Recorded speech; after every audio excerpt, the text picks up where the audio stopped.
Korea publication के बिहार दरोगा के प्रैक्टिस सेट नंबर 1 को देखने वाले हैं। तो चलिए सेट 1 को शुरू करते हैं। शैनक तथा पेपलाद शाखा किस वेद से संबंधित है? तो अथर्ववेद से संबंधित है। सांस्कृतिक साहित्य में ऐतिहासिक घटनाओं को क्रमबद्ध लिखने का सर्वप्रथम प्रयास निम्नलिखित में से किसके द्वारा किया गया था? तो कल्हन द्वारा किया गया था। मन के बनाने वाले कारखाने का साथ सिंधु घाटी के किस स्थल से प्राप्त हुए थे? तो लोथल से, कलिबंगा से, चनहुद्रो से। तो लोथल और चनहुद्रो से प्राप्त हुए थे। आगे देखते हैं, बौद्ध मठ के परंपरा के अनुसार स्तूपों को कितने श्रेणी में विभाजित किया गया है? स्तूपों को कितने श्रेणी में विभाजित किया गया है? तो 2 श्रेणी में, 3 श्रेणी में, 5 से 6 श्रेणी में। तो ये स्तूपों को विभाजित किया गया है 5 श्रेणी में। कितने श्रेणी में? 5 श्रेणी में। स्वतंत्र बहमनी राज्य की स्थापना कब किया गया था? तो स्वतंत्र बहमनी राज्य की स्थापना 1347 ईस्वी में किया गया था। महाराणा प्रताप के हाथी का नाम किस निम्न में से क्या था? तो महाराणा प्रताप के हाथी का नाम क्या था? चेतक था, सारथी था, राम प्रसाद था, विश्वासी था। तो राम प्रसाद था महाराणा प्रताप के हाथी का नाम, राम प्रसाद। भैरोवाला की संधि किस वर्ष हुई थी? भैरोवाला की संधि 22 दिसंबर 1846 को हुई थी। भैरोवाला की संधि 1911 के दिल्ली दरबार की घोषणा निम्न में से क्या शामिल था? तो दिल्ली दरबार में बिहार विभाजन रद्द, बंगाली भाषा क्षेत्र को मिलाकर प्रांत बनाना, बिहार राज्य की स्थापना जिसमें उड़ीसा भी शामिल था। तो ये सभी होगा। तो एक होगा बंगाल विभाजन रद्द किया गया, बंगाली भाषा क्षेत्र को मिलाकर प्रांत बनाना, और बिहार राज्य की स्थापना जिसमें उड़ीसा भी शामिल है। चलिए आगे देखते हैं, सेवा समिति की स्थापना में किसने किया था? तो सेवा समिति की स्थापना किसने किया था? हृदयनाथ कुंजरू ने किया था। हृदयनाथ कुंजरू ने किया था सेवा समिति की स्थापना। 10 नंबर क्वेश्चन देखते हैं, निम्नलिखित में से कौन सी जोड़ी सुमेलित नहीं है? तो कौन सा जोड़ी सुमेलित नहीं है? तो ये चौसा का युद्ध 1539 ये सही है। कोलाचिल का युद्ध 1741 ये सही है। खुर्दा का युद्ध 1795 ये भी सही है। रेहला का युद्ध 1772 ये गलत है। तो यही सुमेलित नहीं है। चलिए आगे देखते हैं, ऑपरेशन जीरो ओवर के तहत भारत छोड़ो आंदोलन के दौरान कस्तूरबा गांधी को कैद कर किस जेल में रखा गया था? आगा खां पैलेस में कस्तूरबा गांधी को कैद करके रखा गया था। कंद विद्रोह का संबंध भारत के किस राज्य से है? तो कंद विद्रोह का संबंध भी उड़ीसा से है। शांति निकेतन किस वर्ष यूनेस्को की विश्व धरोहर सूची में शामिल किया गया? तो विश्व धरोहर सूची में 2023 में शांति निकेतन को शामिल किया गया था। भारतीय शिल्प परिषद का मुख्यालय कहाँ स्थित है? भारतीय शिल्प परिषद का मुख्यालय चेन्नई में ही स्थित है। रिंग गार्ड एंड बैकबोर्ड नामक शब्द किस खेल से संबंधित है? रिंग गार्ड और बैकबोर्ड शब्द किस खेल से संबंधित है? तो बास्केटबॉल से संबंधित है। समेकित निर्देशित पक्षपात्र विकास कार्यक्रम की नींव किस प्रधानमंत्री द्वारा रखा गया था? समेकित निर्देशित पक्षपात विकास कार्यक्रम की नींव किस प्रधानमंत्री ने रखा था? तो इंदिरा गांधी ने रखा था। इंदिरा गांधी ने रखा था। चलिए आगे देखते हैं, एंड्रोक्रोनोलॉजी शाखा के जनक निम्न में से कौन है? तो एंड्रोक्रोनोलॉजी शाखा के जनक कौन है? थॉमसन एडिसन है। एंड्रोक्रोनोलॉजी शाखा के जनक थॉमसन एडिसन है। भारतीय अर्थव्यवस्था में विद्युत, गैस, जल आपूर्ति तथा जल आपूर्ति किस क्षेत्र के अंतर्गत आते हैं? तो द्वितीय क्षेत्र के अंतर्गत आते हैं विद्युत, गैस, जल आपूर्ति। प्रथम क्षेत्र के अंतर्गत आता है कृषि वगैरह। वैज्ञानिक आधार पर राष्ट्रीय आय की गणना वीके राव द्वारा किस वर्ष किया गया था? तो 1931 में किया गया था। वैज्ञानिक आधार पर राष्ट्रीय आय की गणना वीके राव द्वारा किस वर्ष किया गया था? तो 1931 को किया गया था। चलिए आगे देखते हैं, भारत में विदेशी प्रत्यक्ष निवेश की सीमा किस क्षेत्र में 100% नहीं है? तो किस क्षेत्र में 100% नहीं है? पेंशन के क्षेत्र में 100% नहीं है। विशेष आर्थिक क्षेत्र के उद्देश्य में क्या शामिल नहीं है? विशेष आर्थिक क्षेत्र के उद्देश्य क्या शामिल नहीं है? 500 करोड़ से अधिक आय वाली कंपनी को शामिल करना। 500 करोड़ से अधिक आय वाली कंपनी को शामिल करना। आगे देखते हैं, किस समिति ने निर्धनता की पहचान हेतु कास्ट ऑफ लिविंग के आधार के रूप में स्वीकार किया था? तो सचिन तेंदुलकर समिति है जो निर्धनता की पहचान के लिए कास्ट ऑफ लिविंग के आधार के रूप में स्वीकार किया था। 76वां गणतंत्र दिवस समारोह 2025 के मुख्य अतिथि के रूप में कौन शामिल हुए? तो कौन शामिल हुए? प्रोबो सुबियांटो। 76वां 2025 में गणतंत्र दिवस जो मनाया गया है उसके मुख्य गेस्ट प्रोबो सुबियांटो हैं। आगे देखते हैं, 33वां ग्रीष्मकालीन ओलंपिक खेल 2024 में भारत को कुल कितना पदक प्राप्त हुआ था? कितना 6 पदक प्राप्त हुआ था। 33वें ग्रीष्मकालीन ओलंपिक खेल 2024 में भारत को 6 पदक प्राप्त हुआ। केंद्रीय बजट 2024-25 के अनुसार राजस्व घाटा कुल जीडीपी का कितना प्रतिशत है? तो 1.8% है। 1.8% है। केंद्रीय बजट 2024-25 में मनरेगा हेतु कितना बजट आवंटित किया गया है? तो 86 करोड़ बजट में मनरेगा को इतना 86 करोड़ का बजट आवंटित किया गया है। हाल ही में विधानसभा चुनाव के बाद मोहन चरण मांझी को किस राज्य के मुख्यमंत्री नियुक्त हुए हैं? तो ये हुए हैं मोहन चरण मांझी ओडिशा के मुख्यमंत्री नियुक्त हुआ है। 24वें SCO शिखर सम्मेलन का आयोजन कहाँ किया गया है? तो कजाकिस्तान में 24वें SCO शिखर सम्मेलन का आयोजन किया गया है। निम्न में से रुद्रम 1 क्या है? तो रुद्रम 1 मिसाइल है। क्या है? मिसाइल है रुद्रम 1। विश्व प्रेस स्वतंत्रता सूचकांक 2024 में भारत का स्थान क्या है? तो 159वां है विश्व प्रेस स्वतंत्रता सूचकांक। प्रेस फ्रीडम इंडेक्स में 159वां स्थान भारत का है। 2024 में कुल कितने व्यक्ति को भारत रत्न दिया गया था? तो कितना व्यक्ति को दिया गया है? तो 5 व्यक्ति को भारत रत्न दिया गया है। वर्ष 2025 में कितने व्यक्ति को पद्म पुरस्कार दिए जाने की घोषणा केंद्र सरकार द्वारा किया गया है? वर्ष 2025 में कितने व्यक्ति को पद्म पुरस्कार दिए जाने की घोषणा केंद्र सरकार द्वारा किया गया है? तो 139। चलिए आगे देखते हैं। भारत सरकार द्वारा किस तिथि को संविधान हत्या दिवस मनाया जाने की घोषणा किया गया है? 25 जून को संविधान हत्या दिवस के रूप में मनाने की घोषणा किया गया है। इसी 25 जून से ही इंदिरा गांधी ने आपात की घोषणा कर दिया था, इसीलिए इस दिन को मोदी सरकार ने संविधान हत्या के रूप में मनाने की घोषणा किया है। कोपेक्स सैन्य अभ्यास किन 2 देशों के मध्य आयोजित किया गया है? तो भारत और मिस्र के बीच आयोजित किया गया है। 34वां व्यास सम्मान 2024 किसे प्रदान किया गया है? तो सूर्यवाला को प्रदान किया गया है 34वां Vyas Samman 2024। Be part of the plan theme के साथ कौन सा दिवस हाल ही में मनाया गया? तो विश्व जैव विविधता डे मनाया गया है। इसका विश्व जैव विविधता डे का थीम क्या था? Be part of the plan theme था विश्व जैव विविधता दिवस का। अब आगे है कि हाल ही में किस राज्य को अंबाजी व्हाइट मार्बल्स को GI टैग दिया गया है? तो गुजरात को मिला है। अंबाजी व्हाइट मार्बल्स का GI टैग गुजरात को मिला है। 18वीं वन स्थिति रिपोर्ट 2023 के अनुसार वन रिपोर्ट 2021 की तुलना में 2023 में वन और वृक्षा आवरण कितने वर्ग किमी की वृद्धि दर्ज हुई है? तो 1445 वर्ग किमी का वृद्धि हुआ। 2021 के अकॉर्डिंग 2023 में इतना 1445 वर्ग किलोमीटर वन क्षेत्र में वृद्धि हुआ है। हाल ही में रामसर सूची में शामिल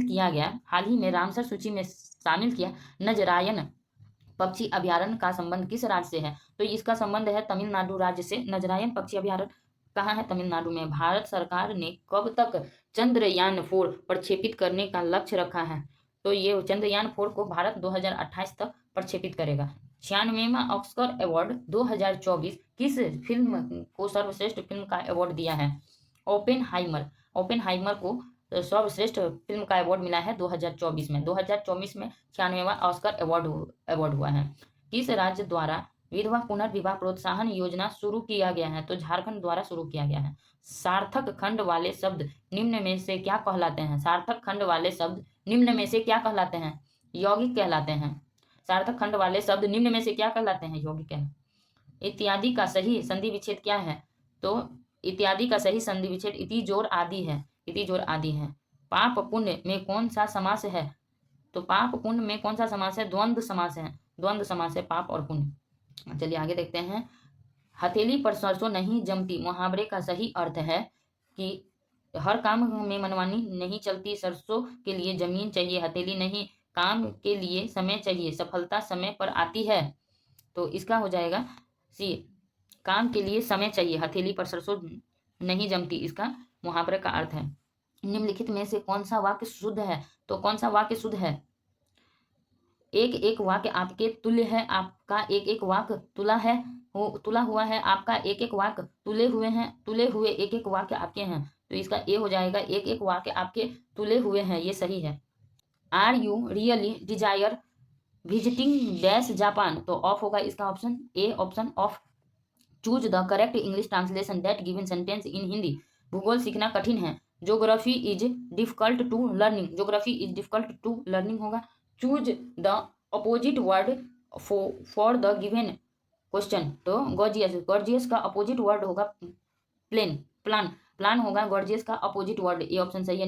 निम्नलिखित में से किस अधिनियम को act of good government of India भी कहा जाता है? तो भारत सरकार अधिनियम 1858 के एक्ट को good government, act of good government of India कहते हैं। संविधान सभा के प्रमुख समिति में अल्पसंख्यक उप समिति के अध्यक्ष कौन थे? तो एस.सी. मुखर्जी थे। भारत संविधान सभा के प्रमुख समितियों में अल्पसंख्यक उप समिति के अध्यक्ष एस.सी. मुखर्जी थे। भारतीय संविधान के प्रस्तावना में न्याय के तत्वों को लिया गया है रूस क्रांति से। भारतीय संविधान के प्रस्तावना में न्याय के तत्व को रूस की क्रांति से लिया गया है। संविधान के किस अनुच्छेद में यह उल्लेख किया गया है कि किसी अपराध के लिए अभियुक्त किसी व्यक्ति को स्वयं अपने विरुद्ध साक्ष्य होने के लिए बाध्य नहीं किया जाएगा? तो अनुच्छेद 20 का 3 है, अनुच्छेद 20(3). संविधान के किस अनुच्छेद में यह उल्लेख किया गया है कि अपराध के लिए अभियुक्त किसी व्यक्ति को स्वयं अपने विरुद्ध साक्षी होने के लिए बाध्य नहीं किया जाएगा? तो अनुच्छेद 20 का 3 है। चलिए आगे देखते हैं क्या करना। भारत में न्यायपालिका का कार्यपालिका से पृथक्करण का उल्लेख वर्णित है, किसमें वर्णित है? तो भारत में न्यायपालिका का कार्यपालिका से पृथक्करण का उल्लेख राज्य के नीति निदेशक तत्व में वर्णित है, आगे देखते हैं। भारत की संसद के संबंध में निम्नलिखित में से कौन सा कथन सही नहीं है? तो कौन सा कथन? तो इसमें होगा, चलिए देखते हैं ऑप्शन। मंत्रिमंडल को लोकप्रिय सदन में बहुमत का विश्वास प्राप्त रहना चाहिए। संसद का प्रथम कार्य मंत्रिमंडल का प्रावधान करता है। संविधान में एक संसदीय प्रणाली की सरकार का प्रावधान है। मंत्रिमंडल की सदस्यता निम्न सदन तक सीमित है। इसका ऑप्शन हो जाएगा डी, मंत्रिमंडल की सदस्यता निम्न सदन तक सीमित है। भारतीय संसद का सचिवालय के संबंध में कौन सा कथन सत्य है? तो सरकार से स्वतंत्र है, भारतीय संसद का सचिवालय के संबंध में कौन सा कथन सत्य है? तो सरकार से स्वतंत्र है। सूची 1 को सूची 2 से सुमेलित कीजिए। तो सूची 1 लोक लेखा समिति है, वित्तीय समिति, विभागीय समिति है, स्टैंडिंग समिति है, याचिका समिति हो गया, कार्य समिति, स्टॉक मार्केट स्कैनिंग संयुक्त समिति, ये हो जाएगा तदर्थ समिति। तो इसका हो जाएगा 1, 2 और 3, 4, इसका ऑप्शन होगा 1, 2, 3, 4 यानी डी ऑप्शन सही हो जाएगा। आगे देखते हैं।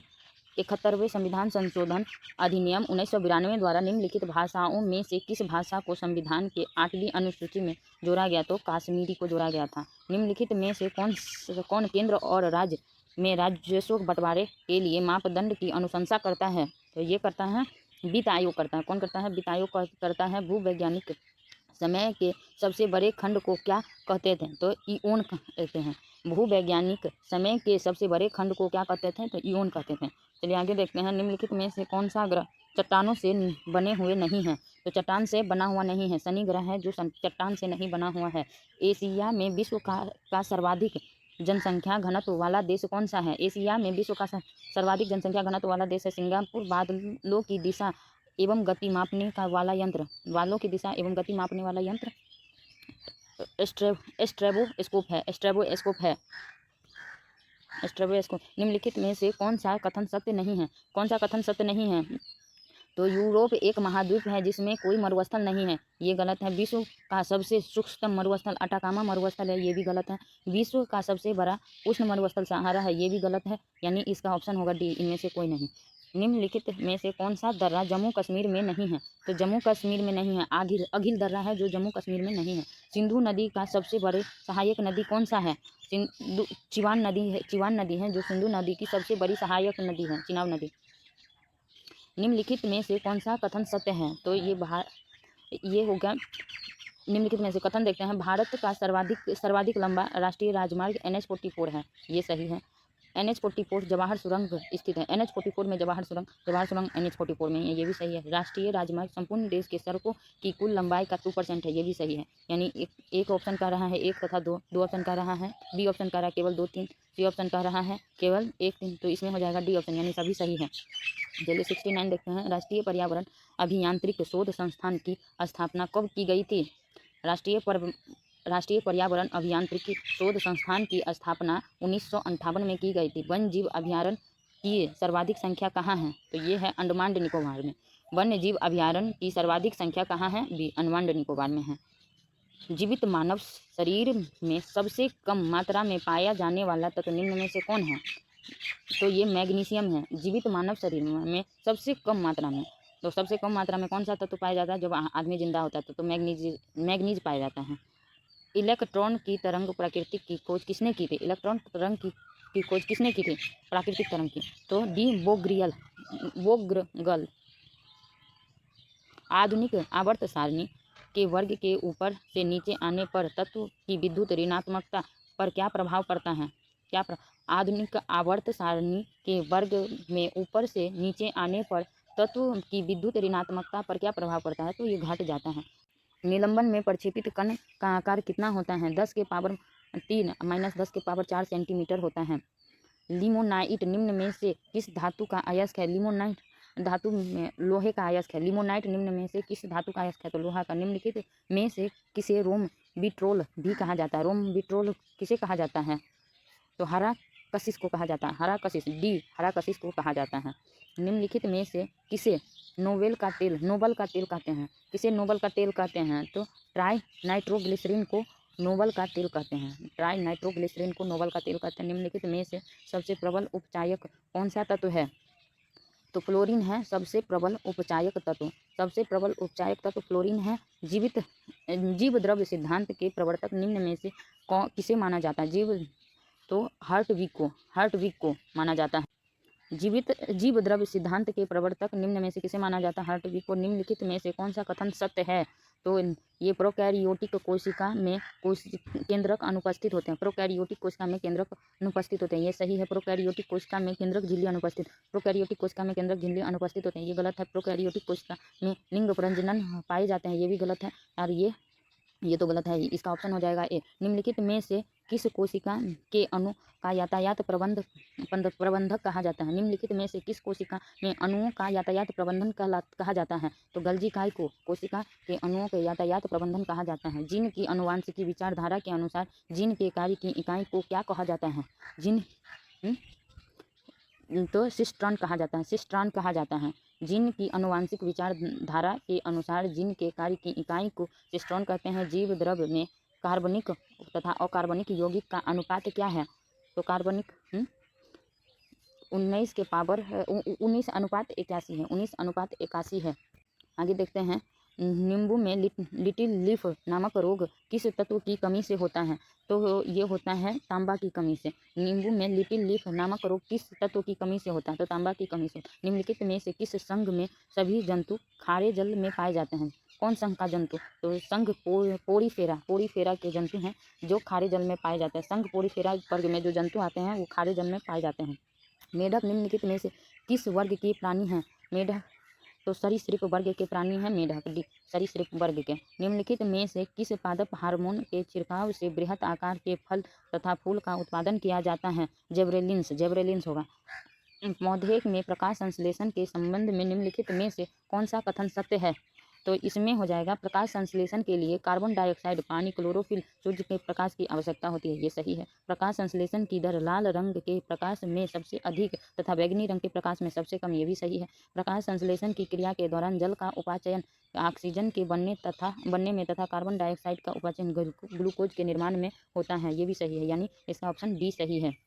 इसका ऑप्शन डी होगा। निम्नलिखित में से कौन सा कथन सत्य है? तो इसमें है दाब एक अदिश राशि है, ये सही है।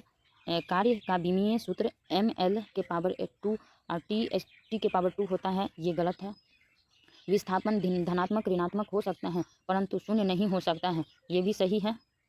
और समकोण का एसआई मात्रक स्टेरेडियन होता है, ये भी सही है। यानी इसका ऑप्शन इसका एक भी सही है, कथन 3 भी सही और 4 भी सही है, यानी बी ऑप्शन इसका सही है। तो आगे देखते हैं। घर्षण बल के अधीन किया गया कार्य होता है। घर्षण बल के अधीन किया गया कार्य ऋणात्मक होता है। भू अस्थायी उपग्रह के संबंध में कौन सा कथन सत्य नहीं है? भू अस्थायी उपग्रह के संबंध में कौन सा कथन सत्य नहीं है? तो ये कौन सा कथन है? यह उपग्रह पृथ्वी तल से लगभग 36,000 किलोमीटर की ऊंचाई पर रहकर परिक्रमा करता है। यह उपग्रह पृथ्वी तल से लगभग 36,000 किलोमीटर की ऊंचाई पर रहकर परिक्रमा करता है। निम्नलिखित में से कौन सा कथन सत्य है? तो एक विद्युत धारा दूसरी विद्युत धारा पर बल लगाती है, इसकी खोज अलेसांड्रो वोल्टा ने किया। तो ये गलत है। जब समांतर चालकों में एक ही दिशा में विद्युत धारा प्रवाहित होती है तो दोनों के बीच आकर्षण बल लगता है, ये सही है। जब दो समांतर चालकों में एक दूसरे के विपरीत दिशा में विद्युत धारा प्रवाहित होती है तो उसके बीच प्रतिकर्षण बल लगता है, ये सही है। इसका ऑप्शन नंबर बी सही है। चलिए आगे देखते हैं। एक सूक्ष्मदर्शी की आवर्धन क्षमता क्या होती है? एक सूक्ष्मदर्शी की आवर्धन क्षमता होती है m बराबर 1 + d/f 1 डायप्टर बाय फोकस होता है। m बराबर होता है 1 + डायप्टर बट्टे फोकस दूरी। सूची 1 को सूची 2 से सुमेलित कीजिए। तो इसमें होगा इंटरफेरोमीटर हो जाएगा समतल ध्रुवीय प्रकाश का घर्षण। उसके बाद हो जाएगा